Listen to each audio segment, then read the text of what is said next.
Hey guys, what's up? It's Damon from Stock Barometer. It is market crash day, which is not a bad day for people who play options. It's actually quite a profitable day. But what we're going to do is kind of step aside today, stay out of the market for at least a couple days, and see what happens. One of the reasons is if you look at our portfolio, our current open positions, you'll see that most of our plays are either bullish or sideways.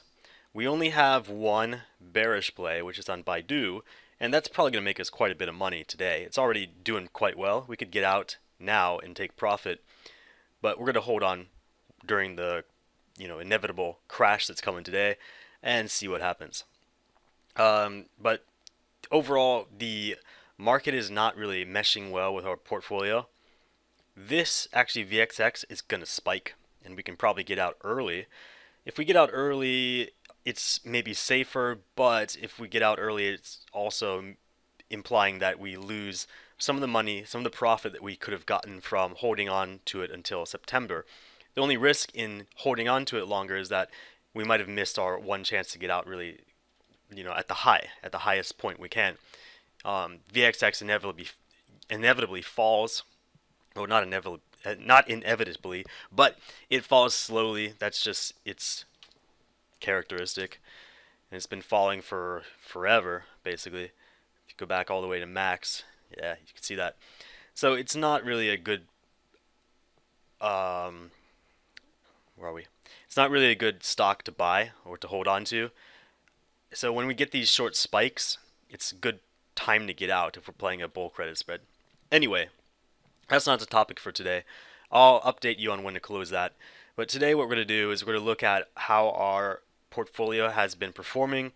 And if you remember, well, I don't know when I said this, but the idea here is that our portfolio is going to have positions that are very profitable and then positions that are losses, but we don't lose that much.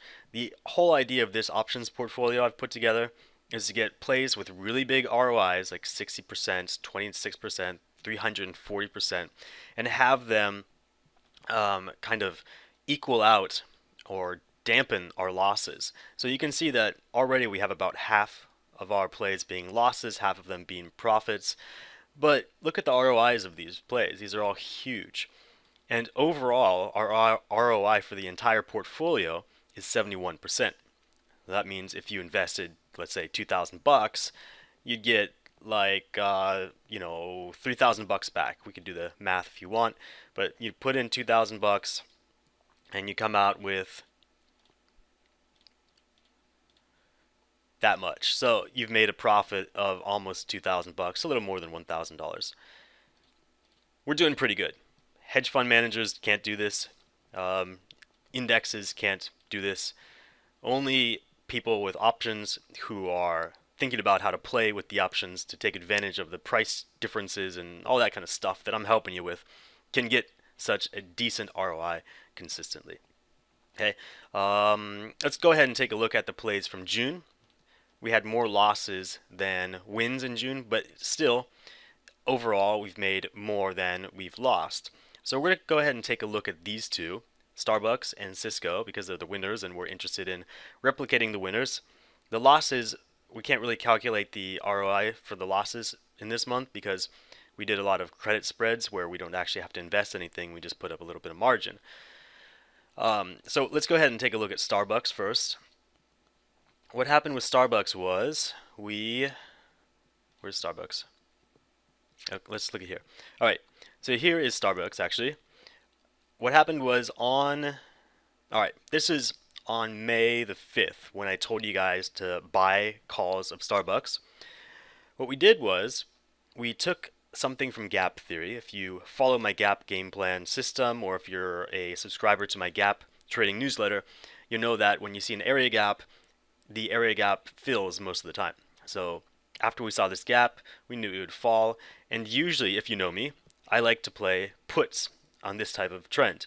However, the gap closed pretty soon and it really wasn't that wide of a gap, so I didn't see puts being worthwhile. So even though I saw this gap, I kind of marked it and put it to the side, and I didn't really play this stock until I started to see it bounce back. Here we have a bullish Harami, followed by a deliberation candlestick, which is a strong indication that the stock is going to reverse and start going upward, which indeed it did.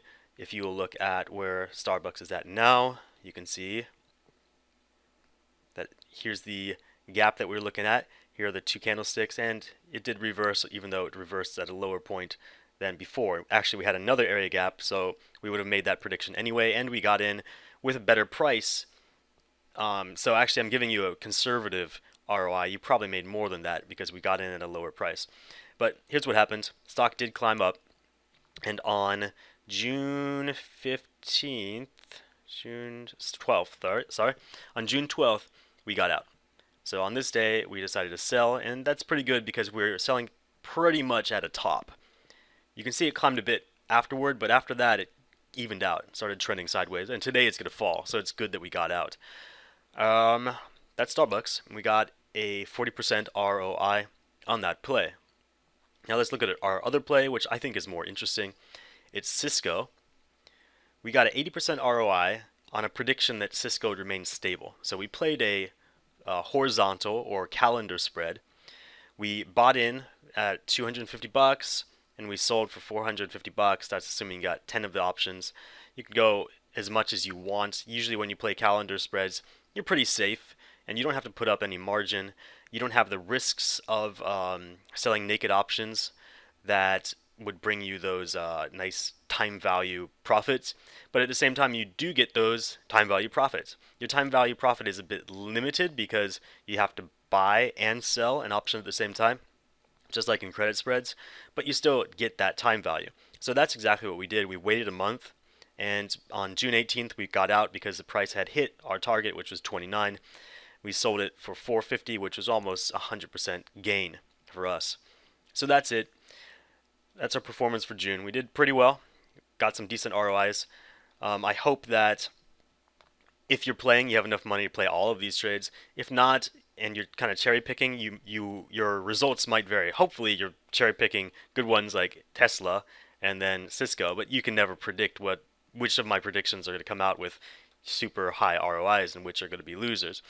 It's really a game of the law of large numbers, and that's exactly what we're playing here. So if you get in on any of these positions, make sure you do it in tandem with other positions so that in the long term you win. Don't just pick one and hope. That's speculation, and actually it's more like gambling. Okay. If you have any questions about this portfolio that we have open, or about performance from last month or performance overall, go ahead and send me an email. You've got my email down at the bottom of whatever email you got this video in. Okay? That's it. Out of here. Good luck with the grease thing.